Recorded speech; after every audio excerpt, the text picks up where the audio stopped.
अस्सलाम वालेकुम, मेरा नाम डॉक्टर ज़बीउल्लाह है। आज की इस वीडियो में हम लोग डिस्कस करेंगे अबॉर्शन के बारे में। सबसे पहले हम लोग को पता होना चाहिए अबॉर्शन का मतलब होता है अगर 20 वीक से पहले कोई हमल ज़ाया हो जाए।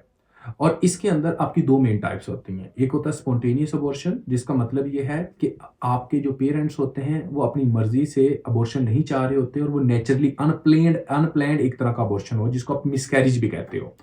और एक होता है आपका इंड्यूस्ड अबॉर्शन जिसके अंदर कपल खुद चाहता है कि वो जो अबॉर्शन है वो हो जाए यानी कि हमल ज़ाया हो जाए, इसको आप कहते होते हैं एक तरह का इंड्यूस्ड अबॉर्शन। जब हम कॉजेज़ की तरफ आते हैं स्पॉन्टेनियस अबॉर्शन की तो इसकी मल्टीपल कॉजेज़ होती हैं। लेकिन अगर सबसे इम्पोर्टेंट जो बात है ये पूछा जाए कि मोस्ट कॉमन कॉज़ क्या होता है आपके स्पॉन्टेनियस अबॉर्शन का, तो इसके अंदर क्रोमोसोमल एबनॉर्मैलिटी आती है जिसके अंदर हम ये कहते होते हैं कैरियोटाइपिंग करवानी चाहिए। यानी कि एक टेस्ट का नाम है जिसके अंदर से हमें पता चल सकता है कि अबॉर्शन क्यों हो रहा है। इसके अलावा आपको पता होना चाहिए कि कुछ ना कुछ इम्यूनोलॉजिकल प्रॉब्लम्स भी आ जाती हैं, जैसा कि फॉर एग्जांपल ऑटोइम्यून डिजीज़ जिसके अंदर एंटी फॉस्फोलिपिड एंटीबॉडी सिंड्रोम आ सकता है। इसके अलावा कुछ ना कुछ जेनेटिक डिसऑर्डर्स आ जाते हैं जिसके अंदर ओस्टियोजेनेसिस इम्परफेक्टा टाइप 2 जो है इसकी इन्वॉल्वमेंट की वजह से भी आ सकता है। एंडोक्राइन प्रॉब्लम्स आ जाती हैं जिसके अंदर अगर फीमेल को हाइपरथायरायडिज्म हो या फीमेल को एक तरह का डायबिटीज़ मेलाइटस हो तो इसके अंदर जो अबॉर्शन होने के जो चांसेस होते हैं वो बहुत ज़्यादा होते हैं।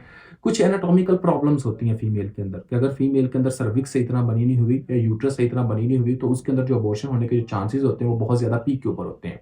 इसके अलावा कुछ आपके हेमाटोलॉजिकल प्रॉब्लम्स होते हैं, मतलब कि अगर फीमेल के अंदर प्रोटीन सी, प्रोटीन एस इसकी डेफिशिएंसी हो जाए या फैक्टर 5 जो होता है उसकी म्यूटेशन हो जाए या फिर टेट्राहाइड्रोफोलेट यानी कि फोलिक एसिड बी9 जो है उसकी डेफिशिएंसी हो जाए या होमोसिस्टीन का लेवल जो है वो आपके ब्लड के अंदर बढ़ जाए, तो इसकी वजह से भी हो सकती हैं। कुछ आपके एनवायरमेंटल फैक्टर्स होते हैं जिसके अंदर फीमेल स्मोकिंग करती हो, अल्कोहल का इंटेक करती हो, कैफीन का बहुत ज़्यादा इंटेक कर रही हो, स्ट्रेस लेती हो, उसके बाद फीमेल अगर ओबीस हो, तो इन केसेस के अंदर जो अबॉर्शन होने के जो चांसेस होते हैं वो एक तरह के बहुत ज़्यादा होते हैं। तो अगर कभी भी पूछा जाए कि सबसे मोस्ट कॉमन जो होता है वो आपने कहना है क्रोमोसोमल एब्नॉर्मैलिटी, तो कभी भी फीमेल के अंदर अगर बार-बार अबॉर्शन हो रहे हैं, तो इन सारे फैक्टर्स को देखना बहुत ज़्यादा ज़रूरी होता है, जिसकी वजह से आप ये देख सकते हैं कि ये जो फैक्टर्स हैं जो मेनली तौर पर आपकी फीमेल के अंदर अबॉर्शन करवा सकते हैं।